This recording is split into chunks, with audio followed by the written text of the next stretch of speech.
Hey, welcome back in today's video.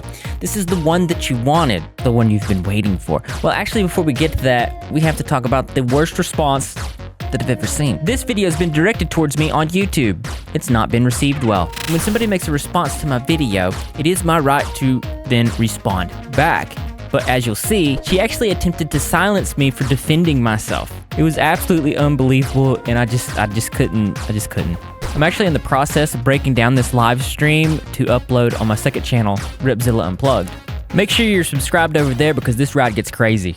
Now, if you're unfamiliar with who this person is, this is Dana, and primarily she's a TikToker. We talked about her in my last video, Sinna Bunny, the horrific story behind TikTok's most degenerate mother. And I think it's fair to say that this was the birth of a locale with hits like this. Now we're gonna talk about this one. She posted this, it says, anyways, here's the video that started the conversation on can a 7-year-old consent?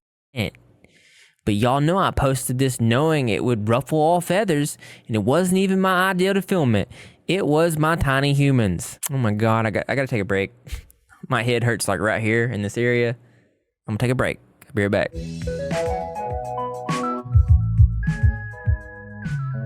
So you want us to believe that you're just raging after everything we just read. You're actually saying, can a 7-year-old consent? And then at the end you say, it wasn't your idea to film it, it was your tiny humans. Do you not see that you're actively exposing yourself? And do you really think it's possible for a 7-year-old to consent?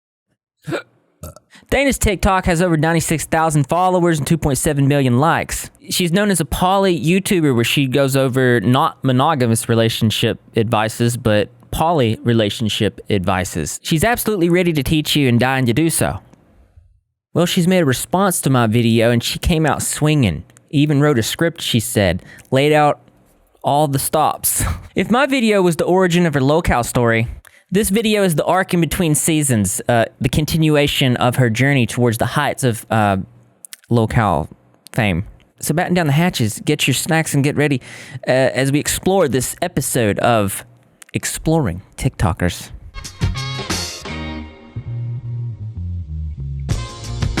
My last upload was March 28th, so it's been over a month. I found out I have a subclinical hypothyroidism, which is something that it's not serious. It's just makes me feel like crap, and can be fixed. And obviously, I feel a lot better. But since I've been away, help by liking and subscribing.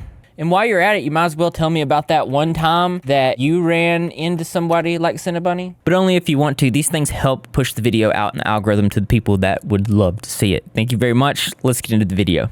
On April 5th, 2025, Sinna Bunny released a video titled Ripzilla Sinna Bunny Response Video. Currently has 25 likes, 112 dislikes. Now this is a relatively small viewed video because she's mainly a TikToker. I'm told she also released this on her other more followed channels like Instagram and TikTok, but since I'm a YouTuber, I feel like we should go over it here on the home platform. The description says, Ripzilla Sinna Bunny Response Video, heart.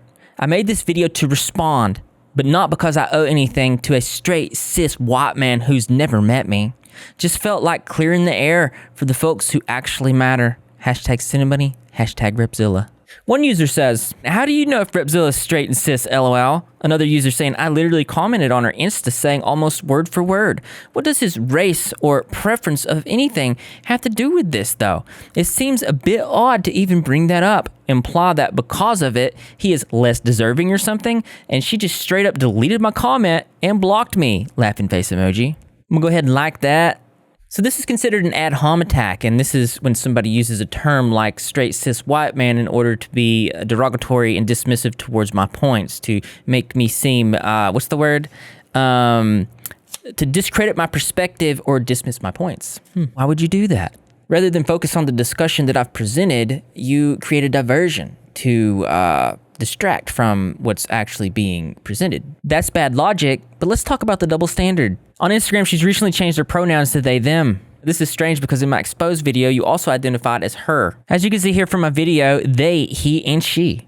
Someone who consistently identified with a specific pronoun, like she, and it was publicly stated and confirmed, and only after an exposed video was changed to they, them. It can appear as if the change was a reactionary defense mechanism rather than a genuine expression of identity. And seeing as how I consistently used the correct pronoun for you in my exposed video, And you're attempting now to paint me as some kind of hateful white bigot. This to me can only be seen as special pleading, where somebody tries to create an exception after the fact in order to deflect criticism or shift the narrative. For example, you know what's really frustrating? Getting injured in an accident and not knowing where to start. The paper, the calls, the uncertainty, it can feel like a nightmare. And have you ever wondered if your injury could be worth millions? Well, it might be. But here's the problem. Traditional law firms make it so complicated. We've all heard stories of insurance companies lowballing victims. It's not fair, but it happens every day. Have you ever had to deal with the endless back and forth just trying to get what you deserve?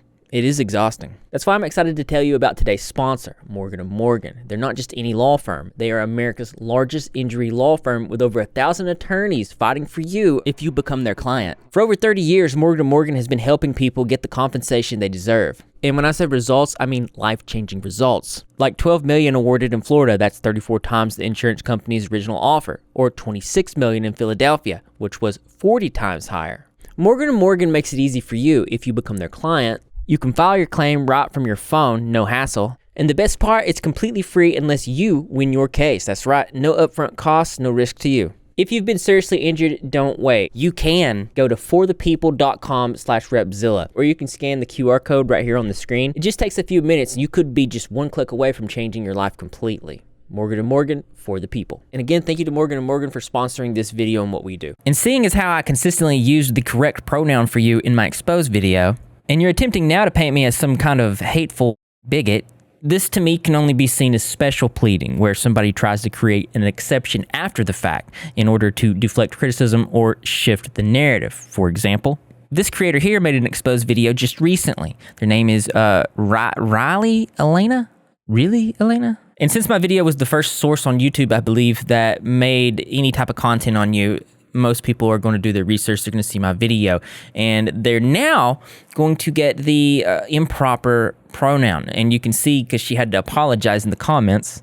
Hey guys, so it seems only very recently and long after me filming this video that Dana has since changed their pronouns on social media from she, he, they to just they, them.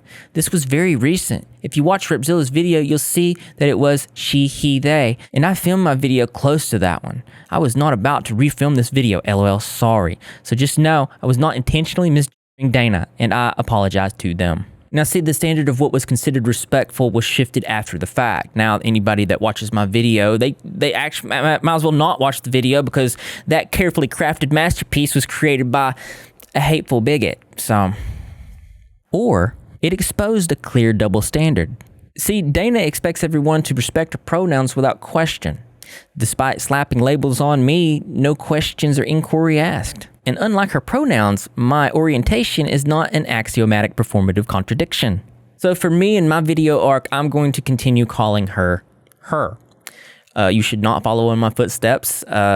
This is not the correct thing to do. I am in fact being petty. I'm treating someone how they're treating me.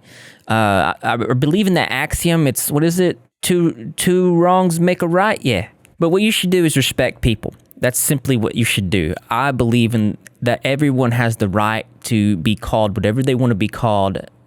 That's the genuine nice thing that you should do. I personally believe that this is not what that is, but for the overall arching example, you guys call people, be respectful. I mean, that's what you should do. Hey, it's me from the future, and just the other day we did a live stream where we went over this type of rhetoric and these illogical things. And within it, you'll never guess who showed up. It was Sinna, and keep in mind, she doesn't know that I made this video. And she still manned my point, showcasing that her intentions were indeed what I believed them to be. She said, quoting me saying, "Girl, sorry if that's how you identify. I don't want to assume he." To give you a little bit of insight on this, the YouTuber we talked about earlier, Riley, who made a video also on Sinna, joined the chat to talk with us. And I said, "Girl, thank you for joining." And then I said, "Sorry if that's not what you identify with. I don't want to assume." Literally poking fun at the hypocrisy of Dana assuming things about me, which completely went over Dana's head. "Girl, sorry if that's how you identify. I don't want to assume he says to Riley as he continues to misgender me. At least Riley respects my pronouns like a decent person. They, them." And then I believe she was getting in arguments in the chat and said this: as someone who has used they them pronouns for 5 years, calling that playing a card is wild. Failing to mention that she used she her for just as long, but this is a showcase example, and I had to put it in this video. I had to edit it in here to show you that exactly what I thought she was doing, she was doing. So, putting it within the realm of possibility that this was not a genuine expression of identity. But what you should do is respect people. That's simply what you should do. I believe in that everyone has the right to be called whatever they want to be called. That's the genuine nice thing that you should do. I personally believe that this is not what that is, but for the overall arching example, you guys call people, be respectful. I mean, that's what you should do. It's way better than being an illogical, goofy bigot. After all, I've never said anything like this clip from my sheer masterpiece of a video. Again, had to blur her daughter's name, but she posted saying, "Hi, FAGS." Okay, no, but seriously, let's have a quick chat about marginalized people reclaiming slurs. Just like she was trying to reclaim the word QUEER, she tries to do it with the word FAG. One hater saying, while I agree that we should reclaim words that used to hurt us, that's not what you did. You in fact used a slur against people that made you mad. It's not reclaiming if you're using it to hurt others. She says, you're right, I can own that, and I used the word FAG as a way to call out people who have been rude or hurtful towards me. In the heat of the moment, I didn't think about the full impact, and I could see how that might be different from reclaiming it in a way that empowers. Anyways, this video is just getting started. Now we get to go over her terrible response to my video. So if you're enjoying this, don't just like the video, subscribe and turn on all notifications, and you'll see more like it. I must do my due diligence and respond. After all, this was directed at me. It's the least that I can do.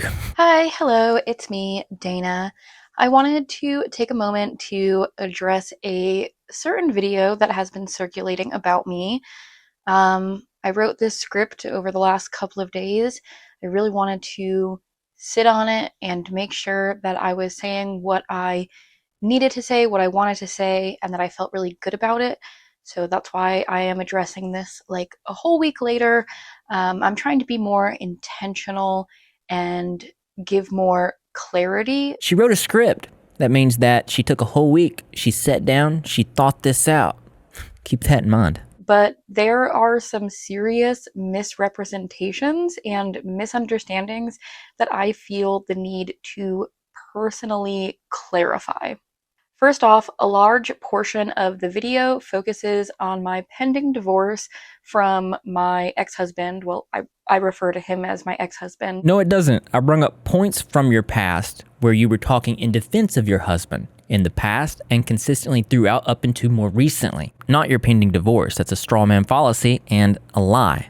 A straw man fallacy is when someone misrepresents or exaggerates your argument to make it easier to attack. Instead of responding to what you actually said, they distort your words and argue against that fake version. It's like setting up a straw dummy to knock down instead of facing the real thing. And you're going to see this kind of stuff a lot, and to still man my point, here's an example of her defending her ex-husband just a few months ago. But my video has a more complete timeline past the present of this very same behavior. Other thing is why in God's name are you still defending this man to this day? Especially after you said all the negative things you've said about him. It doesn't make sense to me. And the strangest hills you climb. One hater alleging now she's trying to reframe Matt Hare's crimes and gives the impression of minimizing them because they weren't little girls.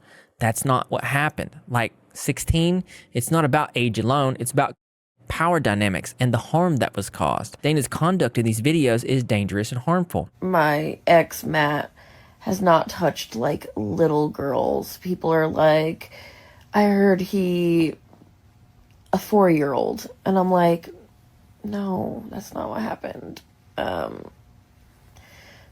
She was, like, 16 or 17, and he was, like, 19 or 20. Do with that information as you will. This is gross logic, and it is the minimizing of CSA. Dana, you need to understand that me bringing up your ex-husband in this video doesn't mean that this video is specifically about him. I'm bringing up examples that showcase that the words that you say are likely dishonest. It just so happens that you also have a pending divorce. I have spent years taking accountability for my past and making sure I grow from it. She said that she spent years taking accountability, but I didn't see that at all. In fact, the point of my video was that it looks like you've been in a continuous perpetuation of defense of your ex-husband. And what misinformation was in my video? Because I wish that I could say I immediately believed what I was hearing and did the right thing, but I didn't. Instead, I doubled down and defended him because I was scared. I didn't know what else to do, and because as someone with BPD, admitting I was wrong felt impossible. But I was wrong. so far it looks like you're agreeing with me and even apologizing. I completely understand that when I was with him, I was unkind to the other people he hurt, other victims of his. I do not expect those people to forgive me. I don't expect kindness or friendship from them, and I am not asking for it. But I do feel deeply sorry for the ways that I contributed to their pain, both at the time and potentially continuously. Potentially, continuously. Good. Those were my points. But confusingly, you go on to say this. I am not the same person I was back then, but people continue to spread misinformation. It's wild to watch the flip-flopping because one minute she's apologizing for past harm and even potential present-day harm, and the next she's claiming it's just all misinformation and she's grown from it. So which is it? Is she accountable and changed, or is everyone else just spreading lies? You can't take ownership and dodge it at the same time. That's not growth. That's just trying to have it both ways. I am not perfect. I have made mistakes, but I am not the person that this YouTube video makes me out to be. I am not Matthew Hare. I realize that at times I have come across as defensive when discussing Matt's wrongdoings, and I want to be clear that this was never my intention. This is severe cognitive dissonance and inconsistency. You've confirmed many of the points in my video. You even admitted that at times you came across in defense of Matt. You apologized, remember? When people started accusing him of SAing my child when she was only 1 year old, I felt the need to correct that misinformation. While he did physically harm my daughter, it was not SA. And while he did SA a minor, it was not my child, nor was it someone under the age of 5. It was a 15-year-old. I was not trying to downplay the severity of what he did. I just wanted people to have the correct information when discussing his actions, because a lot of people thought that the SA towards a minor that he did was towards my daughter when she was only 1 year old. I never said anything about this in my video, but you're bringing it up in response to my video like I did. That is probably another straw man, but absolutely intellectually dishonest. Plus, if you scroll comments underneath my video, there are no comments mentioning that at all. And in fact, my video actually clarifies the victims in more accuracy and detail than you just did. So that's probably why there's no comments like that. One girl alleging another underage girl says that last year, Hare got her and her underage sister passed out on whiskey. She'd never been before. Another alleging she was 15. He would have been 22. She has not reported the incident to police. If proved, Hare could be of lewd and lascivious battery just for having had intercourse with her. Another one saying that he was mad because she didn't want to with him and he grabbed the sheet, wrapped it around her face, and punched her. And I'd like to remind the viewers that this was something that she spent a week and wrote a script on. You are lying, calculatively. I only was defensive of him when I was actively married to him, which was like 2015 to 2017. Now I'm convinced that you didn't watch my video at all because My ex, Matt, has not touched like little girls. that was recent and this right here was from 2019. It's important to note you wrote this in 2019. There were no apologies. You said, I don't want to talk about this further. You can comment, so you can leave praise. You can tell me I am strong or whatever other cliches you can think of, but I don't want to engage with this conversation further about any of this. And to the Matt Hair Hate Club, I know y'all will see this. You can reach out to me in civil means. I don't want any I told you so moments. I don't want to be friends. I don't want drama, just some solidarity. If that's not what you're looking for, please continue to leave me alone. So again, there were no apologies. You expected to be called strong and still called these women haters. So multiple times in the last 6 months, you defended him. Not my claims. I'm just reading your words. In the video, after discussing Matt, Repzilla moves on to the claim that I have hosted parties while my child was home. There are a lot of misunderstandings, lies, and half-truths in the retelling of these stories, and I want to set the record straight. Nope, never made any claims. Not one. I was just reading your own words. Am I being rage baited? This next folder is a doozy. She has group parties where people get together and film content. A lot of people come. Strangers. At her house while her child is there. Strangers. Same house. Here's her talking to the group. Sinna Bunny Slumber Party January. Some new people have been added to the group, so I wanted to repost the situation in house rules. Oh, buddy, these house rules. Okay, most of y'all have been here before, but there's a few new faces, so a little backstory and some house rules. We live in a split-level house, and downstairs is a whole setup for content. There's a living room, and a small kitchenette, a full-size bathroom, and bedroom. Y'all will have free, full range of downstairs. Upstairs is my family space. You're welcome to be upstairs, but why? See, this is why I gotta respond to things like this, because people say goofy things like this. But I want everyone to remember, she took a week. She sat down with a pen and paper, researched, and wrote a script for this. Also her words. I really wish my mother were still alive to corroborate my story, but Shayna lived with me when I was still in Orlando, and during that time, my mom lived close by, only like an hour and a half away. And anytime I was hosting a party or engaging in any adult activities, my daughter was staying the weekend with my mom and not in my home. I never had my daughter in my Orlando home while I was partying. The way this narrative is being spun is misleading and ignores the reality that I took steps to ensure my child was not exposed to situations. This part shows how shady she's being. She's trying to bring up Orlando home and Tennessee home and obfuscate between them just to confuse people. But here's an example. This is a tweet that she made, the juxtaposition of hosting a not good collab and then having some of the talent sit and eat dinner with my mom and kid. I want collaborators to rail me, but also be boyfriend material. Juxtaposition means side by side, and this means that these type of people were around her daughter. Also, CPS also came by and confirmed inappropriate things around your child, and you confirmed. Statement 2, I want to address recent claims regarding the art in my home and clarify my stance as a parent. First, my child is not allowed in spaces within the home that could be considered for grown-ups. That has been the case since late December 2023 following the visit from CPS due to an anonymous report about concerns regarding certain inappropriate items and artwork.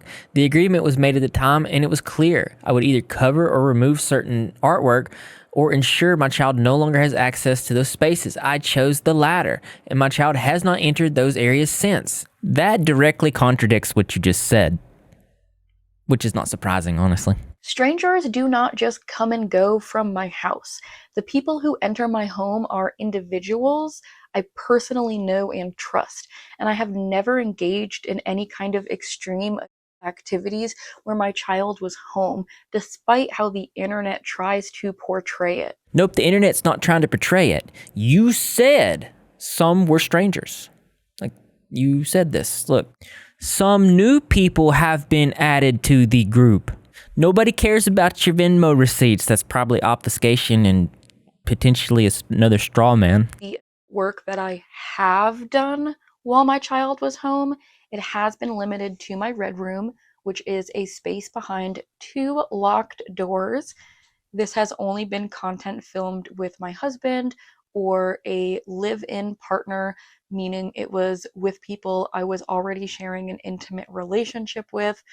whether the cameras were on or not.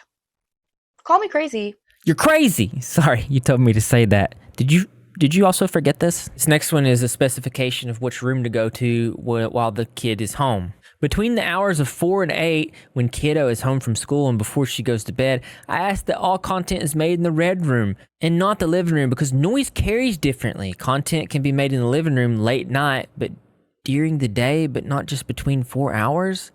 If you're driving, oh man, you said noise carries and you said they can go back in the living room at late night. That's when your daughter's sleeping. That directly contradicts everything that you just said. I have talked about how my child can always reach me if needed in the small moments that I am in the red room where I am not accessible physically, and that is through an Alexa device, and people have been very concerned on if she can hear me in that room because of how intercoms work both ways. And for anyone that doesn't own an Alexa to understand how they work, you can set them up to where it was only one way listening, and you can have the speaker muted to where even when someone calls you on the intercom, they cannot hear anything in that room. That is how we have it set up. This is complete jibber jabber and obfuscation, probably straw man and all kinds of other fallacies. That wasn't even the criticism that I made in my video. The criticism I made in my video was that Alexa wasn't a substitute for active parenting. You didn't need to break down and explain how the Alexa worked. Let's talk about my ex, Gabby. It is very strange that several months after our breakup, she is suddenly coming forward with claims that I left my child home alone, only bathed her once a week, and that Eli kicked my dog. If these things were actually true, that means that Gabby was okay with them happening while she lived with me for a year and a half, and then had absolutely nothing to say about it for 6 or 7 months until now. That alone should make people question her credibility. Rather than address the validity of the claims that Gabby made, which is what she should focus on, she is attacking Gabby's character. This is a version of ad hom called tu quoque, or the know you fallacy, which is quite interesting. See, I don't care if Gabby had been complicit in the past of wrongs to do with you. The truth might set her free. I only care if the claims themselves are they sturdy? Is there reason to believe them? That's the focus. You got to stop this obfuscation. You got to start focusing on the claims that are being made and stop throwing in just random rabbit rants. It's just crazy. Some people are also weirded out by the fact that Eli bathed my daughter in the past because he's not her biological father, but he has been raising her since she was a little over 1 year old and still in diapers. This has always been normal in our family. Step-parents can be just as much as parents as biological parents, and in our home, responsibilities like bath time were shared between caregivers. How weird. This dude bathing your daughter criticism, not in my video. Never said any words even towards that. Another straw man? Because I am poly, group intimacy is a normal part of my life. For example, me, Eli, and Gabby were in a full relationship for over a year.